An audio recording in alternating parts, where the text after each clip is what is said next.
don't know the names of the notes of the basic triad chords, I would recommend checking out this video. Most important chord in lo-fi is a major seventh. Major sevenths in C major scale are very simple to figure out. Just one, skip one, build that block of 4. Now this, another block of 4, but this is a minor 7th chord.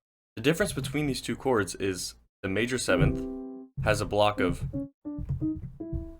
3 half steps in between, and the minor 7th has only those 2 half steps in between. That makes this an E minor 7, this an F major 7, this a G major 7, so on and so forth. Now that you know what a major 7th chord is, let's plug major 7th chords or 7th chords into a chord progression. Very common chord progression is a 2-5-1. 2, 5, 1. Now you could play the 2-5-1 like this as well. This is what's called an inversion. If I were to play this chord like this, and then move it up 1, then move it up again, that is the same notes in the chord, just played in a different point. Hence, it's called an inversion. Now, another type of chord that's really nice to use in lo-fi is a diminished chord. It adds dissonance.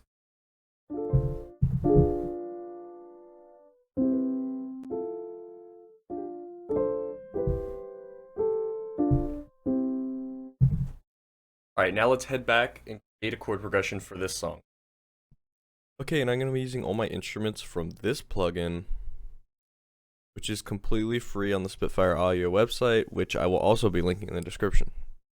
Major 7th chords are a backbone of lo-fi music, and you shouldn't lean on them too hard, but 7th chords are definitely like a definitive sound of what lo-fi is.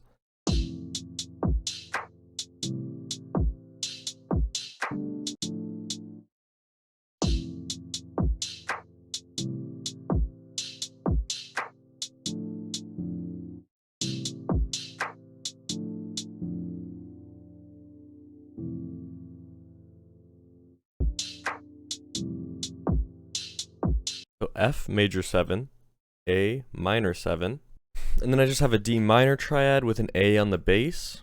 That would be written D minor over A.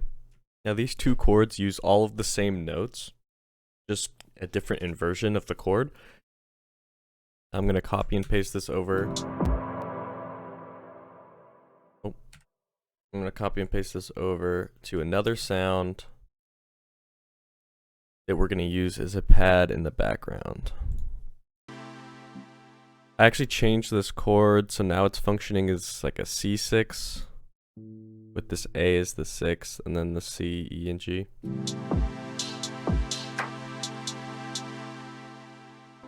And notice the ways that I changed these chords around use the same notes just in different octaves, so you can use different notes that might still complement your harmony. It's just going to be a little more difficult. So if you're making a backup harmony, it's best to just start out by doing that with the same notes in inversions.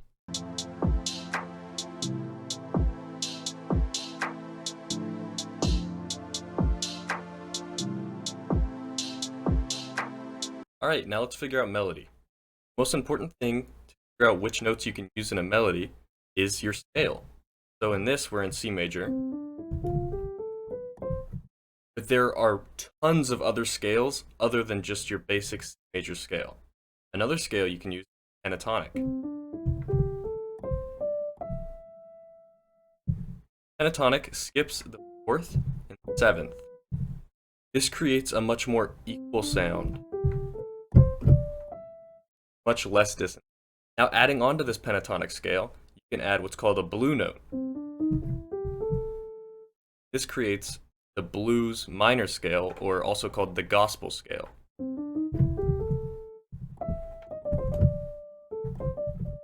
Blue note can add a lot of spice to your melodies.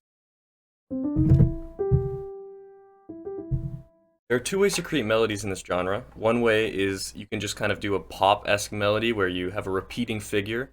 So it would be something like.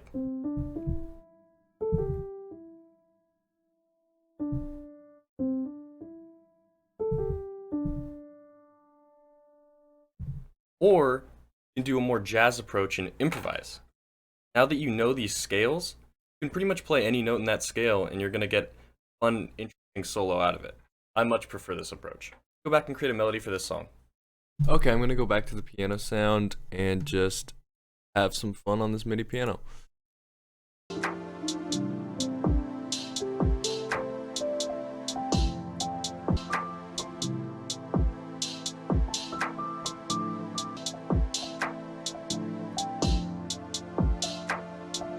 Personally, I much more favor this approach to lo-fi melodies. Okay, here I found an electric piano that I used as a sound for the bass. And I just wrote a simple bass line, mostly copying the root note of each chord. The root note is the note of the chord that the chord is voicing. Also, right after I finished this bass, I sped up the BPM, and this is the final result.